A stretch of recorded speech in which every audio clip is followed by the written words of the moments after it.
everyone, today is March 17th, 2021, and I read Exodus chapter 13.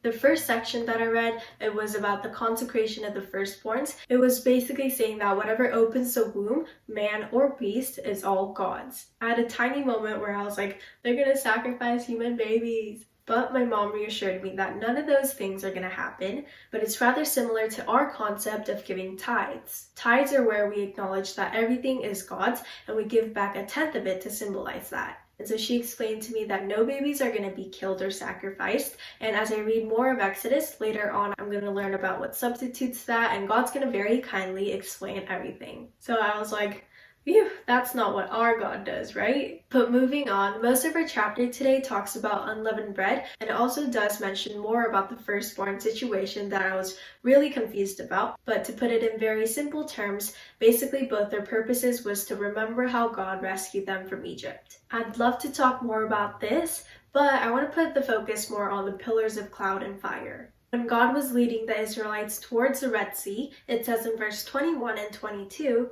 "And the Lord went before them by day in a pillar of cloud to lead them along the way, and by night in a pillar of fire to give them light that they might travel by day and night.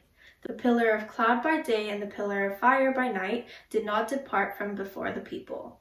By using the pillars of cloud and fire, God showed the Israelites that He was with them through every single step, and it followed them and did not leave from them. Now, it would have been really cool to have the whole fire and cloud situation in today's life, but just because we don't, that doesn't mean God's not with us. We may not feel like it, but God is closer to us than we think. Of course, you might imagine Him across the room or maybe even sitting next to you, but most importantly, He's inside our hearts. So there's no need to feel like you're all alone in this journey of life, because through every step and even in difficult times, God is always with us. Well, that's it for today's journey. Thank you so much for joining. The message was pretty straightforward, but hopefully it was able to cheer some of you guys up, and I'll see you again tomorrow.